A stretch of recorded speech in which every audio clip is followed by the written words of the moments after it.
Cuckoo, hello guys, welcome back to my channel.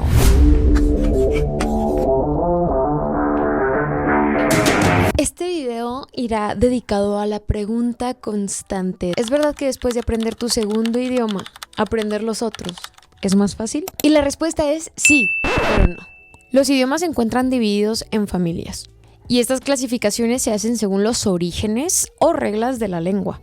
Esto quiere decir que si tu segunda lengua es una lengua romance, por ejemplo, el italiano, y quieres aprender japonés, pues el italiano no te va a servir de nada para aprender japonés. ¿Y cómo sabemos qué lenguas sí nos van a ayudar a aprender otras lenguas? Y vengo a presentarte a las familias, o bueno, al menos algunas de ellas. De esta manera tú puedes ver qué idiomas están dentro de una familia y si aprendes uno de esos idiomas, sí te va a ayudar a que los otros sean más fáciles. Sí puede haber ocasiones en las que independientemente de que no son de la misma familia, son como panas y sí se ayudan entre ellos. Por ejemplo, el inglés y el japonés. El japonés tiene muchísimas palabras extranjeras y muchísimas vienen por parte del inglés. Entonces, si ya sabes inglés, sí te puede ayudar en cierto aspecto a aprender japonés. Pero únicamente hablando de vocabulario, si hablamos de estructura o reglas gramaticales, no te va a servir de nada. Pero bueno, basta de rollo. Vamos a empezar por la mejor familia, la familia romance. Los provenientes del latín. En este grupo se va a encontrar el español, el francés, el portugués, el italiano, entre otros que no son muy mencionados por estúpidas razones si me lo preguntas, pero catalán y rumano. Una de las características principales de esta lengua es que distingue el género. Es decir, que al momento de hablar vamos a poner atención si la palabra es masculina o femenina. Y además que suelen tener una estructura de sujeto, verbo, objeto. Y su pronunciación suele ser silábica. Esto quiere decir que ninguna letra va a desaparecer o debilitarse. Todas las letras, tanto consonantes como vocales, van a tener la misma importancia. Ojito, porque tú me dirás, Dana, pero en el francés hay reglas que si se juntan van a sonar algo completamente diferente. Ok, ahí hay un cambio fonético, no hay una debilidad o desaparición de la letra en sí, solamente hay un cambio en sonido. Entonces, no hay que confundir la fusión de las letras con la omisión de la misma. Por ejemplo, en francés nosotros diríamos je t'aime. Y como no puede haber dos vocales juntas en diferentes palabras, lo que vamos a hacer es que lo vamos a contraer y se vería de esta manera. Pero repetimos, aquí únicamente hay una fusión fonética, pero no se pierde la información de lo que se está queriendo decir. El mejor ejemplo para explicar esta debilidad y omisión de letras es el inglés. Cuando nosotros queremos decir una oración completa de manera formal en inglés, por ejemplo, I'm going to eat, esta sería la manera correcta de decirlo. Pero al momento de omitir letras o debilitarlas, diríamos I'm gonna eat, desapareciendo por completo la palabra to. Entonces ya hay una omisión de información. Continuemos con nuestra segunda familia, la cual será la germánica. Aquí justo encontraremos al inglés, el alemán, sueco, neerlandés, entre muchísimos otros. Estas se van a caracterizar por tener menos conjugaciones. Por ejemplo, nosotros en español conjugamos con todos los sujetos. Y en el inglés, los únicos que van a tener una conjugación diferente van a ser he, she and it. Pero aquí va a haber algo que va a separar a unos de otros. Va a haber un conflictillo en esta familia. Y son las terroríficas declinaciones. Si tú eres estudiante de alguna de estas lenguas, entenderás a qué me refiero con terroríficas. Las declinaciones son cambios en artículos, pronombres y adjetivos. Y esto va a marcar la función de la oración. ¿Quién hace la acción? ¿Quién la recibe? Y la posesión, etc. El ejemplo perfecto para esto es el alemán. Pero por ejemplo, en el inglés, a pesar de también ser una lengua germánica, la evolución le ha hecho perder casi por completo sus declinaciones. ¿Por qué digo casi? Porque tenemos 3 declinaciones que aún se conservan en el idioma, que sería I, me, he, his, she, hers. Voy a dar como un pequeño contexto sin adentrarme tanto para no confundirlos. El alemán tiene 3 artículos, der, die y das. Nosotros nada más tenemos 2. Depende de lo que vayamos a decir y cómo vamos a decirlo, estos artículos se van a cambiar. Por ejemplo, der, dependiendo de lo que queramos decir, va a pasar a den.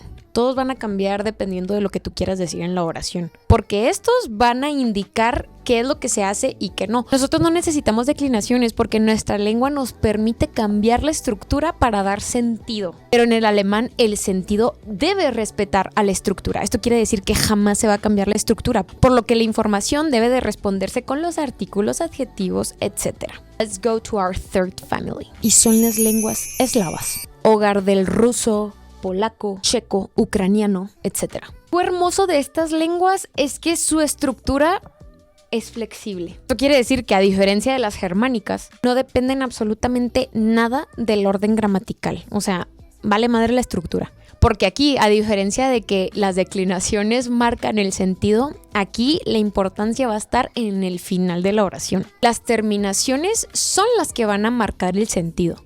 Aquí el verbo va a ser la estrella de esta familia porque en él recae todo el contexto. Aquí esto se vuelve un poquito más dificilito porque los verbos vienen con prefijos. Prefijos son como matices emocionales. Depende de cómo modifiques el verbo, es cómo se va a tomar la acción. Y en el eslavo todo va dentro del mismo verbo, agregándole letritas extras que le dan sentido. Voy a poner un ejemplo muy estúpido porque obviamente pues esto no pasa en el español, pero es como si nosotros tuviéramos el verbo escribir y en vez de decir volver a escribir, dijéramos escribiré.